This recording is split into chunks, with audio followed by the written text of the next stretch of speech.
Fake news. It is everywhere. Did you know that fake news spreads 6 times faster on Twitter than the truth? And the fake news that is being spread globally through the internet affects every aspect of our daily lives. Rumours about political leaders affecting who we vote for, to crazy diet trends that change what we eat.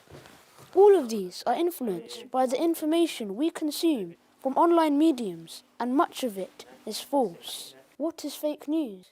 So fake news is any piece of information or a report or a story that is factually incorrect or is misleading or is designed on purpose to make you believe something that isn't true.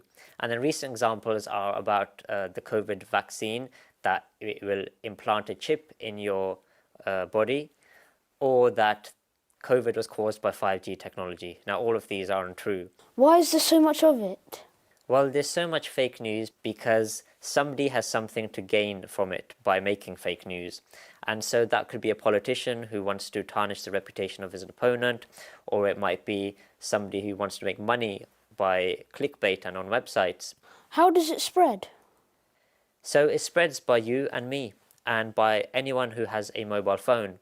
And that is basically because social media and WhatsApp and things like that are platforms where you can share things and where people will share those things further on to their friends and families. And so your content or the content can reach potentially thousands and even millions and millions of people. And also social media is geared towards, conflict and shocking stories and things like that. So it kind of promotes that, and the algorithms promote those things. Most people cannot tell the difference between real or fake news.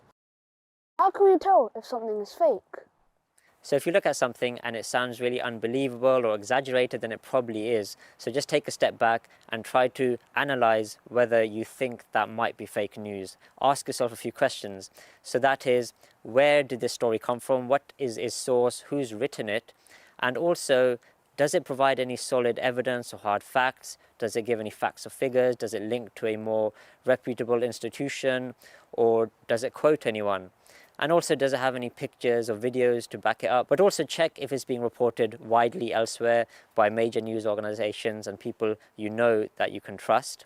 What are good habits to get into when consuming the news? Well, I'd say firstly, don't consume too much news, because news is often distressing and can also be negative, so it could have a bad impact on you. So just limit your intake, but also be very wary of social media. I'd say don't be on social media unless you really need to, and don't believe everything that you read. Just because it's written down doesn't necessarily mean it's true. And also read widely. Don't just depend on one news source. Read from a lot of different news sources, and stick to the trusted websites and news organizations which you know are reputable and are well established. The news you get from other sources may be questionable, but you can be rest assured that the news you get here at Roundup is all real.